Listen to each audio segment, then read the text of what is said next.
And welcome to yet another video of eco simplified by Richa. ये जो video है ना, इसमें we are going to study Indian economic development का third chapter जो है that is features, problem and policy of agriculture. यानी agriculture के बारे में सारी डिटेल पढ़ेंगे कि उसके फीचर्स क्या हैं, प्रॉब्लम्स क्या हैं, पॉलिसीज़ क्या हैं, ये सारी चीज़ें। ठीक है, तो अब स्टार्ट करते हैं इस स्पेसिफिक वीडियो को। इस स्पेसिफिक वीडियो में ना जो टॉपिक्स कवर होंगे वो हैं आपके importance of agriculture in the Indian economy, दूसरा है फीचर्स ऑफ इंडियन एग्रीकल्चर। ठीक है, यानी इंडियन एग्रीकल्चर की इम्पोर्टेंस क्या है अगर इंडियन इकोनॉमी के पॉइंट ऑफ व्यू से देखा जाए तो, दूसरा फीचर ऑफ इंडियन इकोनॉमी क्या चीज़ें होती हैं। ठीक है, तो अब ये वीडियो हम स्टार्ट करते हैं। सबसे पहले देखते हैं एक ओवरव्यू एग्रीकल्चर का। ठीक है, as studied earlier, the agriculture sector of the Indian economy suffered a great loss under the British colonial rule, the main reason being the zamindari system of land revenue. इनसे पहले के जो chapters, यानी जो chapter number 1 हमने किया है, chapter number 2 हमने किया है, हमने उसमें देखा है, क्या देखा है, 5 ईयर प्लान्स में देखा है, या India on the eve of independence जो हमारा फर्स्ट चैप्टर था उसमें ये देखा है कि एग्रीकल्चर सिस्टम जो है ना वो बहुत लॉस से गया है, बहुत लॉस से गुजरा है। क्यों? मेन रीज़न क्या था? ज़मींदारी सिस्टम ऑफ लैंड रेवेन्यू। किसकी वजह से? ज़मींदारी सिस्टम की वजह से, जिसमें आप टिलर्स ऑफ द सॉइल आपने पढ़ा है, ओनर्स ऑफ द सॉइल पढ़ा है, ये सारी चीज़ें पढ़ी हैं, जिसमें क्या होता था कि मेरी ज़मीन है पर मेरी ही ज़मीन का मालिक मैं नहीं हूँ, एक ज़मींदार है। ठीक है, तो उसे मुझे क्या करना पड़ता था? रेंट देना पड़ता था, प्रॉफिट का हिस्सा देना पड़ता था। और अगर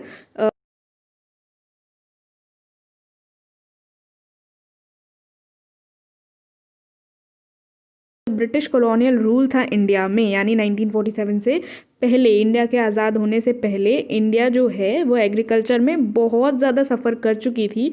किस लिए? मेन रीज़न जिसका था ज़मींदारी सिस्टम ऑफ लैंड रेवेन्यू और कॉमर्शलाइजेशन ऑफ एग्रीकल्चर, ये सारी चीज़ें मेन रीज़न थी। अगर आपको ये स्पेसिफिक चीज़ें देखनी है तो आप चैप्टर नंबर 1 जो है और चैप्टर नंबर 2 के जो वीडियोज़ हैं आप वहाँ जाके प्लेलिस्ट में चेक कर सकते हो।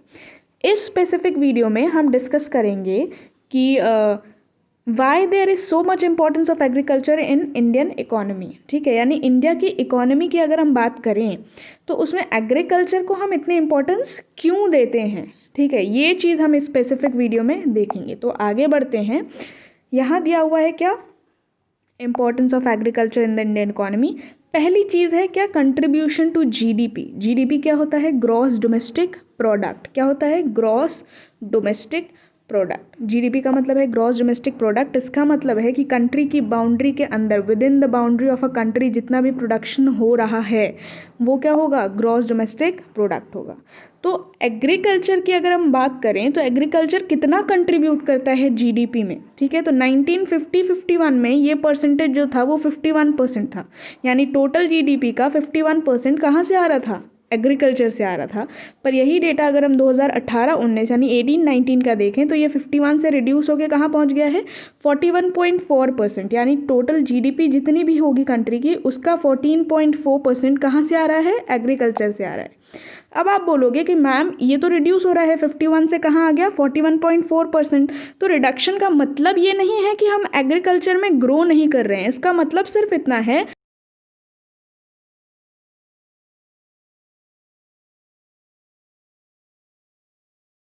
और एग्रीकल्चर की ग्रोथ धीमी हो गई है। ठीक है, धीमी कैसे होगी? जब ये दोनों आगे निकल जाएंगे तो ये ऑटोमेटिकली क्या होगी? स्लो हो जाएगी।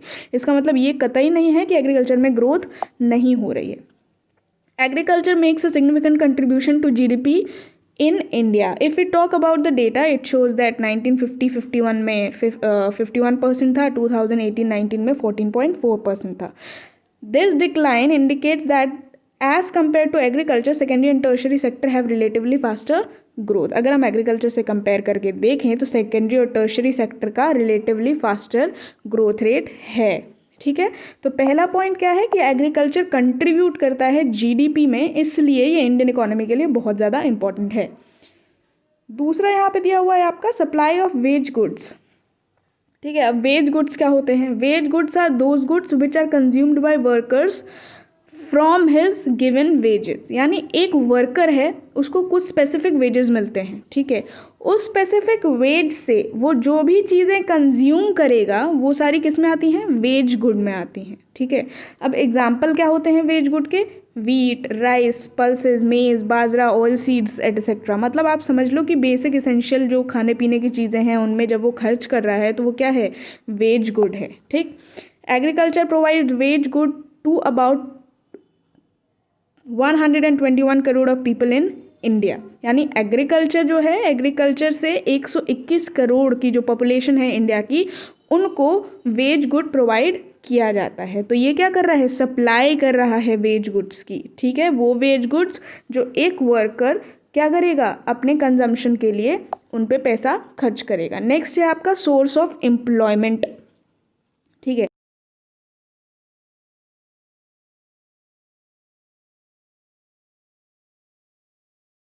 से भी ज़्यादा लोग किस में इंगेज्ड हैं, एग्रीकल्चर में इंगेज्ड हैं। Shows that the principal source of subsistence for the people of for the people in India, यानी इससे क्या पता चलता है कि प्रिंसिपल सोर्स ऑफ सब्सिस्टेंस यानी अपनी जीविका चलाने के लिए प्रिंसिपली हम किस पे बेस्ड हैं, एग्रीकल्चर पे बेस्ड हैं, जिससे क्या हो रहा है 50% पॉपुलेशन और वर्किंग पॉपुलेशन उस पर डिपेंडेंट है। मतलब वो अपनी ज़रूरतें कहाँ से पूरी कर पा रहे हैं, एग्रीकल्चर से पूरी कर पा रहे हैं, इसीलिए वो क्या है, सोर्स ऑफ एम्प्लॉयमेंट है ओवर 50% ऑफ लोगों के लिए।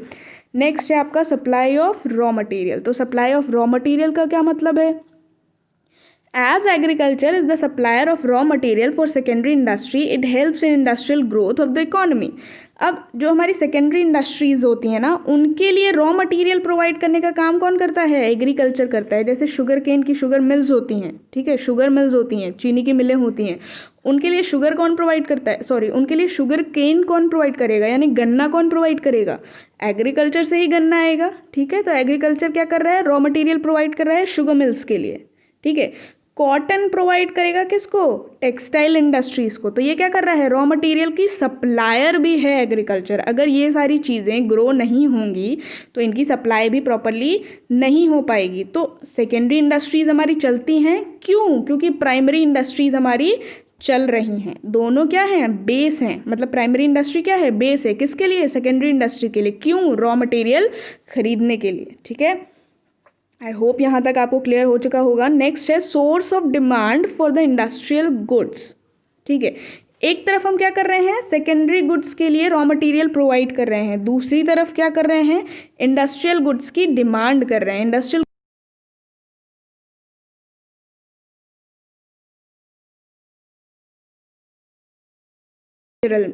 एक्टिविटीज़ में, ठीक है, उनकी डिमांड हम करते हैं। वो कौन बनाएगा, इंडस्ट्रीज़ बनाएंगे, और हम क्या करेंगे, डिमांड करेंगे। उससे क्या होगा, हम उसे यूज़ करेंगे और प्रोडक्शन हमारी इंक्रीज होगी, ठीक है।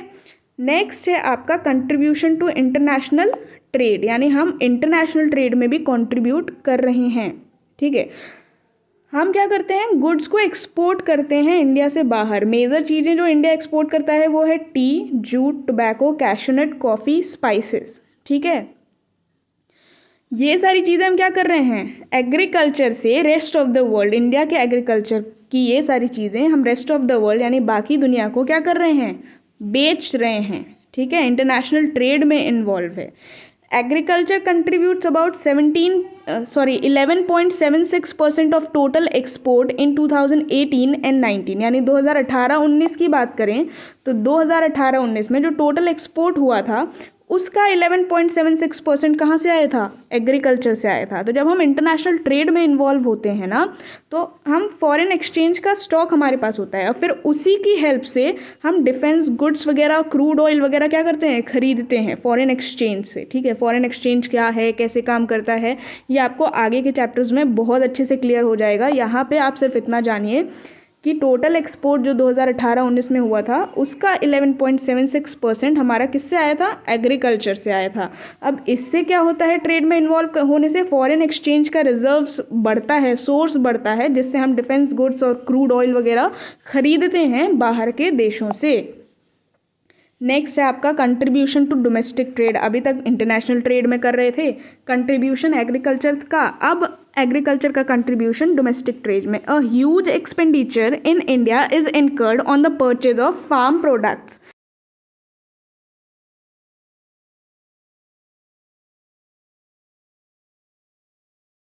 हैं, ठीक है, चाहे ट्रैक्टर्स हो गए, बाकी सारी चीज़ें होंगी, ये क्या होते हैं, लोग खरीदते हैं। जब खरीद रहे हैं तो डिमांड और सप्लाई की जो चेन है आपकी, वो क्या कर रही है, रन कर रही है, तो जिसकी वजह से हमारी इकोनॉमी क्या होगी, ग्रो करेगी। ठीक है, तो कंट्रीब्यूशन टू इंटरनेशनल ट्रेड हो गया, कंट्रीब्यूशन टू डोमेस्टिक ट्रेड हो गया। नेक्स्ट है आपका सपोर्ट टू ट्रांसपोर्ट इंडस्ट्रीज। ठीक है, both railways and roadways play their role as a carrier of farm products in India. Agriculture creates a great demand for transport industry. अब एक जगह goods बन गए, ठीक है, एक जगह प्रोडक्शन हो गया गुड्स और सर्विसेज का, गुड्स का, ठीक है, चाहे वो शुगर हुआ, कॉटन हुआ, एक जगह प्रोडक्शन हो गया। अब इसको कहाँ पहुँचाना है, बाकी कंट्री के बाकी सारे हिस्सों में इसको पहुँचाना है। तो बाकी जगहों पे पहुँचाने के लिए क्या चाहिए, ट्रांसपोर्टेशन की ज़रूरत चाहिए, जो कि रेलवेज़ और रोडवेज़ बहुत अच्छी तरीके से निभा रहे हैं। तो मतलब क्या है, एग्रीकल्चर क्या करता है, ट्रांसपोर्टेशन सिस्टम को बढ़ावा देता है। अब यूपी में शुगर केन्स ज़्यादा होते हैं, ठीक है, गन्ने की खेती यूपी में काफ़ी अच्छी होती है, तो अब इसको यूपी से बाकी देश की जो बाकी स्टेट्स हैं वहाँ भी तो पहुँचाना होगा। तो वहाँ पहुँचाने के लिए किन की जो ज़रूरत पड़ती है, ट्रांसपोर्टेशन की। ट्रांसपोर्ट या तो रोडवेज से होगा या तो रेलवेज से होगा। तो वो भी क्या कर रहा है, एग्रीकल्चर ट्रांसपोर्ट इंडस्ट्री को भी क्या करता है, प्रमोट करता है। नेक्स्ट है आपका wealth of the nation. A large amount of country's wealth belong to agricultural sector in terms of fixed assets, land occupied and highest rank in India. Investment is also done in major and minor irrigation projects. यानी देखिए India में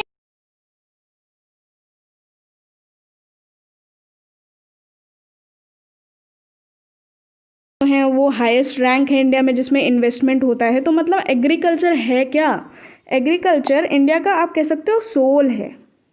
ठीक है, क्योंकि एक primary sector जब हमारा grow कर रहा है तो उसकी वजह से टर्शरी और सेकेंडरी सेक्टर जो हमारे हैं वो भी ग्रो करते हैं। ठीक है, और जब दोनों ग्रो करेंगे, तीनों साथ में ग्रो करेंगे, तो क्या होगा, इंडिया की जीडीपी बढ़ेगी और ग्रोथ प्रोसेस में हम आगे बढ़ेंगे। तो एग्रीकल्चर क्या है, वेल्थ है, किसका, नेशन का।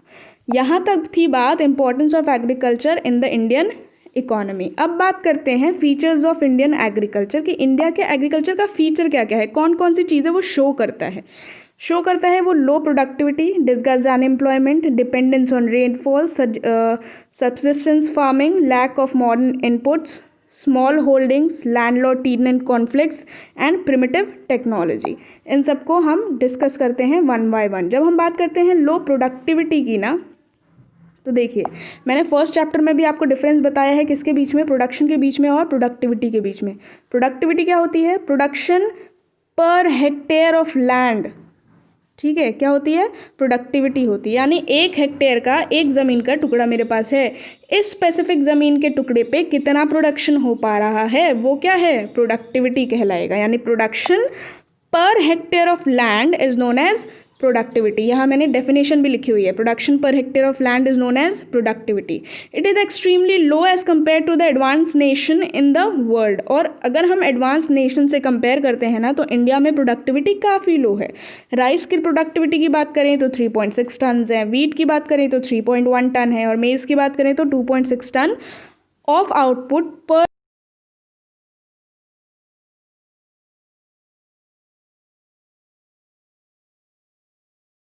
implies a slow growth of the nation। ठीक है, तो यहाँ क्या हो रहा है, क्योंकि प्रोडक्टिविटी हमारी बहुत कम है, इस वजह से हम ये कह सकते हैं कि हमारी जो प्रोडक्शन हो रही है, प्रोडक्टिविटी हो रही है। ठीक है, तो एग्रीकल्चर क्या हो रहा है, बैकवर्डनेस दिखा रहा है, शो कर रहा है। ठीक है, अपने फीचर में कि हम अभी भी कहीं ना कहीं लैक कर रहे हैं, बैकवर्ड हैं, इस वजह से हमारी जो भी है प्रोडक्टिविटी वो इंक्रीज नहीं हो पा रही है। ठीक है, नेक्स्ट आता है आपका डिस्गस्टेड अनएम्प्लॉयमेंट।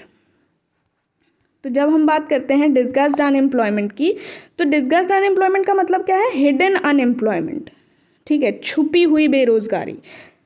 इसको एक एग्जाम्पल से समझते हैं। ठीक है, मान लो ये एक फील्ड है, ठीक है, इसमें खेती हो रही है, इसमें काम कर रहे हैं आपके 5 लोग, ठीक, 5 लोग काम कर रहे हैं। लेकिन अगर मैं इनमें से 2 लोगों को हटा दूं तो अब काम कितने करेंगे? 3 लोग काम करेंगे। तो 3 लोग काम कर रहे हैं तो भी आउटपुट हमारा उतना ही है जितना 5 लोग काम कर रहे थे तो आउटपुट हो रहा था। मतलब 2 लोगों को अगर हमने निकाल दिया तो हमारे आउटपुट पे कोई भी इफेक्ट नहीं पड़ रहा है, हमारे प्रोडक्टिविटी पे कोई भी इफेक्ट नहीं पड़ रहा है। मतलब ये 2 लोग जो हैं ये डिस्गाइज्ड अनएम्प्लॉयमेंट है, मतलब दिख तो रहा है कि ये एम्प्लॉयड हैं पर इनके एम्प्लॉयड होने की वजह से कोई भी किसी भी तरीके का कंट्रीब्यूशन आउटपुट में नहीं हो पा रहा है।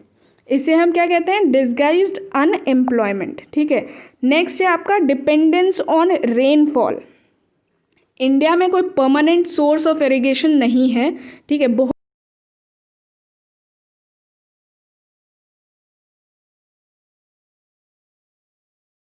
अच्छी होगी, अगर बारिश खराब होगी तो फसल खराब होगी। यानी हम किस पे डिपेंडेंट है? रेनफॉल पे डिपेंडेंट है। इस वजह से भी क्या होता है? प्रोडक्टिविटी लो हो जाती है। ठीक, नेक्स्ट है आपका सबसिस्टेंस फार्मिंग। अब सबसिस्टेंस फार्मिंग क्या होती है? Subsistence farming means primary objective of the farmer is to secure the production of his family and not to earn profit.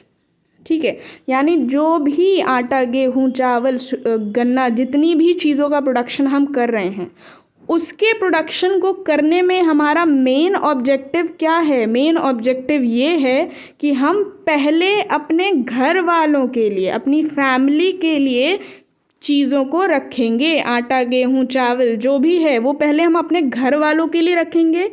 अगर सरप्लस बचता है तो हम मार्केट में देंगे, नहीं तो हम मार्केट में उन चीज़ों को प्रोवाइड नहीं करेंगे। मतलब प्रॉफिट अर्न करना is not a main motive. Main motive है सबसिस्टेंस फार्मिंग, यानी अपनी फैमिली की परवाह पहले करना, अपने लिए सामान पहले रखना। तो ये क्या था? सबसिस्टेंस फार्मिंग का डोमिनेंस था। ठीक है, thus fails to generate surplus for investment which leads to stagnation in agriculture. यानी अब क्या हो रहा था कि सरप्लस बच नहीं रहा था। क्यों? क्योंकि हम प्रॉफिट अर्न करने के मोटिव से प्रोडक्शन कर ही नहीं रहे हैं। तो जब सरप्लस नहीं बचेगा, ठीक है, तो मार्केट में इन्वेस्टमेंट नहीं होगा, मार्केट में लोग अनाज को भेजेंगे नहीं, अनाज को नहीं भेजेंगे तो जिनके पास खेत है उनको खाने को मिलेगा, जिनके पास खेत नहीं है उनको खाने को नहीं मिलेगा। क्यों? क्योंकि मार्केट में है ही नहीं अनाज की वो खरीद के खा सकें या फिर अफोर्ड कर सकें। अगर है भी तो कॉस्ट हाई है, वो अफोर्ड भी नहीं कर पाएंगे। तो इस वजह से क्या होती है? स्टैग्नेशन होती है। स्टैग्नेशन का मतलब क्या होता है? स्टैग्नेशन का मतलब है कि ऐसा इकोनॉमी का एक फीचर है जिसमें हम ग्रोथ नहीं है।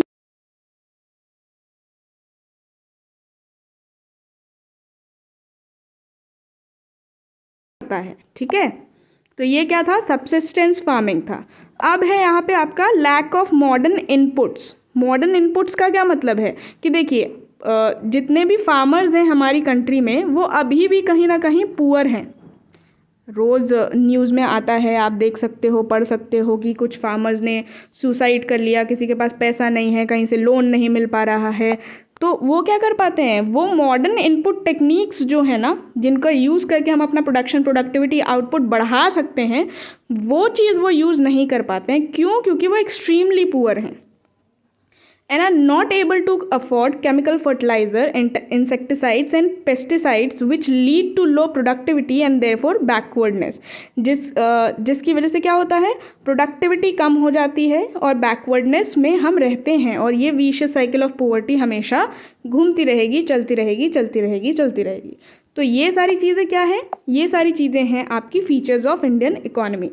इसके बाद आपका दे रहा है small holding and landlord tenant conflicts. ठीक है, स्मॉल होल्डिंग का क्या मतलब है कि ज़मीन का कोई बहुत बड़ा टुकड़ा मेरे पास नहीं है। Small size of farmers land under cultivation it effects the agriculture in 2 ways। ठीक है, कि मेरे पास छोटे छोटे टुकड़ों के लैंड है, बहुत बड़े लैंड का टुकड़ा, ज़मीन का टुकड़ा नहीं है जिसपे मैं प्रोडक्शन कर पाऊँ। तो जब ज़मीन का टुकड़ा ही छोटा है तो प्रोडक्शन और प्रोडक्टिविटी भी तो कम ही होगी ना। ठीक है, अब ये जो है, ये स्पेसिफिक चीज़ जो स्मॉल होल्डिंग है, ये एग्रीकल्चर पे दो तरीके से इफेक्ट डालती है। कौन कौन सा? Use of machine becomes difficult, क्योंकि ज़मीन का साइज छोटा है तो हम इस पर ज़्यादा मशीनरीज वगैरह यूज़ नहीं कर सकते। And marginal farming continues to view farming as a source of subsistence rather than an enterprise profit. ठीक है, एक तो ये कि हम मशीन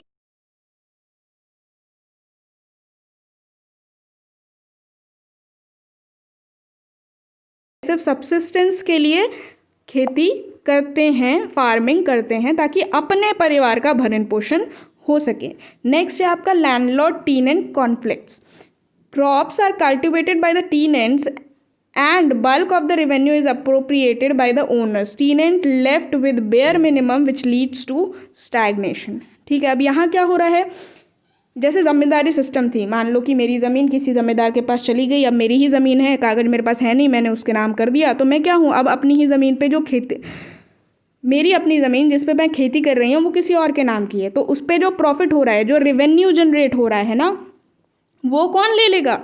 वो जो लैंडलॉर्ड है वो ले लेगा, और मेरे पास खर्चे के लिए भी बहुत मिनिमम अमाउंट बचेगा, जिसकी वजह से फिर क्या हो जाता है, इकोनॉमी जो है स्टैग्नेशन शो करने लगती है, यानी ग्रोथ का प्रोसेस नहीं हो पाता है। ये क्या है आपका landlord tenant conflicts. Last point जो इसी features of Indian economy, Indian agriculture में है, वो है primitive technology. Because of small holding and bulk of population being poor, the use of primitive technology becomes inevitable. We find heavy reliance on cultivation on cattle power and manpower rather than the modern equipments. ठीक है, primitive technology का मतलब कि क्योंकि small holdings हैं, bulk of population हमारी poor है, ठीक है, एक्सट्रीमली पुअर है, जिसकी वजह से हम नई टेक्नोलॉजीज़ का यूज़ नहीं कर पा रहे हैं। केमिकल फर्टिलाइज़र हो गए, high yielding variety of seeds हो गई, ये सारी चीज़ें हम यूज़ नहीं कर पा रहे हैं। तो हम डिपेंडेंट किस पे हैं? कैटल पावर पे, यानी बहुत जगह आज भी हल से क्या किया जाता है, खेतों को जोता जाता है। ठीक है, डिपेंडेंट किस पे हैं हम मैन पावर पे डिपेंडेंट हैं रादर देन मॉडर्न इक्विपमेंट। तो ये भी क्या है, फीचर ऑफ इंडियन इकोनॉमी है। तो ये जो स्पेसिफिक चैप्टर था ना, features, problems and policy of Indian agriculture, इसमें हमने ये देखा कि अगर हम सम अप करें इस पूरे लेक्चर को, तो हमने यहाँ पे ये सीखा है कि देखिए, ब्रिटिशर्स के आने से पहले India was wealthy, India was really wealthy. और ब्रिटिशर्स के आने के बाद क्या हुआ, ब्रिटिशर्स के आने के बाद एग्रीकल्चर, क्योंकि उनको पता था कि हमारा बेस है, उन्होंने एग्रीकल्चर को तोड़ के रख दिया। ठीक है, उसके बाद भी इंडिपेंडेंस जब 1947 में मिली, ठीक है, जो हमने फाइव ईयर प्लान जो सेकेंड चैप्टर है उसमें देखा है, उसमें भी क्या हुआ, कुछ प्लान्स और पॉलिसीज़ बने जो अल्टीमेटली क्या चाहते थे कि एग्रीकल्चर सेक्टर हमारा ग्रो हो। पर फिर भी हमारा ध्यान कहाँ शिफ्ट हो गया, आगे आने वाले प्लान्स में हमने देखा जो ध्यान हमारा शिफ्ट हो गया एग्रीकल्चर से इंडस्ट्री और टर्शरी की तरफ। ठीक है, तो अगर हमारा ध्यान इंडस्ट्री और टर्शरी की तरफ शिफ्ट भी हो रहा है, तो हमें एग्रीकल्चर को उतनी ही इम्पोर्टेंस देनी है। क्यों? क्योंकि हमने देखा वो इंटरनेशनल ट्रेड में भी काम आ रहा है, डोमेस्टिक ट्रेड को भी प्रमोट कर रहा है, वो सेकेंडरी इंडस्ट्री और टर्शरी इंडस्ट्रीज़ को भी प्रमोट कर रहा है। तो अगर हम एक स्पेसिफिक इंडस्ट्रीज़ को, यानी प्राइमरी इंडस्ट्री को अपनी प्रमोट करते हैं और उससे बाकी इंडस्ट्रीज़ हमारी प्रमोट हो रही हैं, तो कहाँ हम लैक कर रहे हैं कि आज़ादी